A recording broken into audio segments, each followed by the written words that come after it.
studios all around Eastbourne. Just concentrated on writing good rock and roll songs, really. I don't really compare it to stuff doing it. I think it's a really individual sound. Fever, which we recorded towards the end, that was recorded in our friend's basement. Really low ceilings, and it's got quite a beefy, aggressive sound to it, and it just worked really well with the drum sound. I think the drum sound on Fever is probably what we were after from the beginning of the record, really. There's no guitar wankery. There's not too much guitar wankery. There's a little bit of guitar wankery. The final mix took place, a couple of days took place in Jamie Whitburn's house. Most of the final mixing we did in my house, in the front room. Get up there. Joel, do you want me up there yet? Yeah. Alright. I thought you were setting Jamie's headphones up. Yeah. I'll stop dicking around now. Turn it off. Don't roll along, creatures run by world. I will wait for you.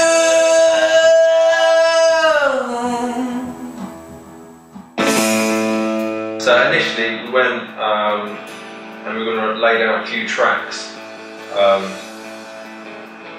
and then we got into it and we just thought, why the hell not, we might as well just make an album. We had enough songs to make an album.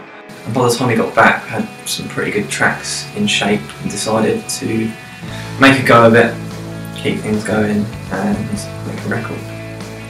And Get Your Kicks is the result of that.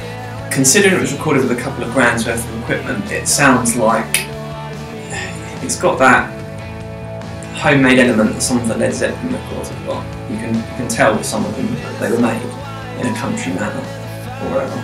And you kind of feel that with this one. It's got, quite aggressive sounding dynamics in a lot of the songs because of the weird rhythms we recorded them in.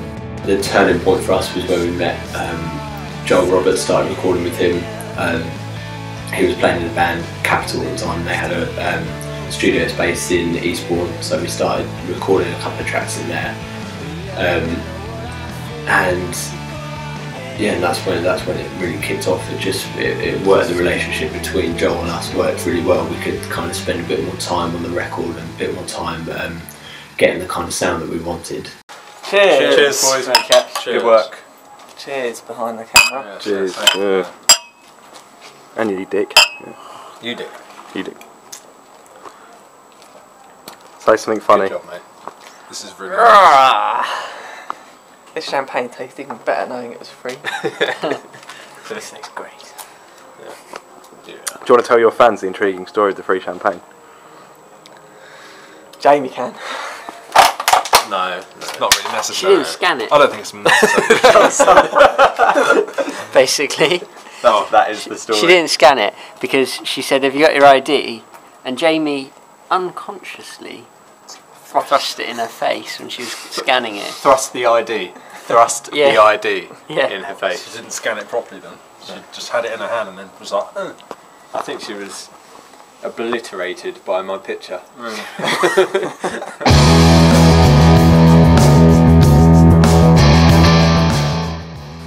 I think the toughest thing at the moment is having to hold down jobs as well at the same time, because it's so difficult to make money from the music when you're at such a low level.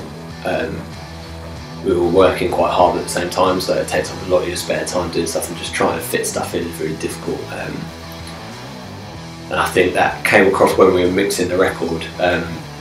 We'd got all of the final recordings done, so we had a couple of weeks to mix it. We set ourselves quite a tight deadline. I had to go away for work at the time, and Chris and Joel spent a lot of time in Chris's house, pulled a couple of all-nighters getting it done, so I had some interesting phone calls. The thing is, as well, as a grassroots band, like playing with smaller clubs, you don't often get good sound quality. So, as we're promoting Get Your Kicks, we're trying to do, some really nice small club dates, but get a really tight sound and put on a good show.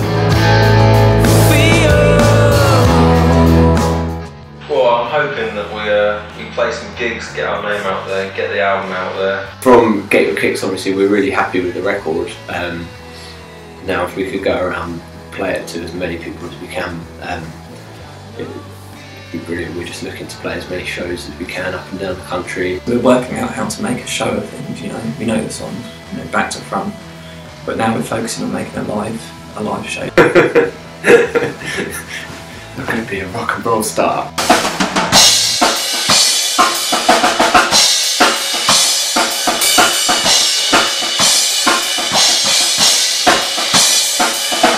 I mean, this one is, you know, an amazing first record and we're so proud of it. But just the last period of recording Get Your Kicks was so exciting that we're all really keen just to push on and promote it, keep writing and, you know, keep the flow going, make another EP or album that's, you know, pumped up.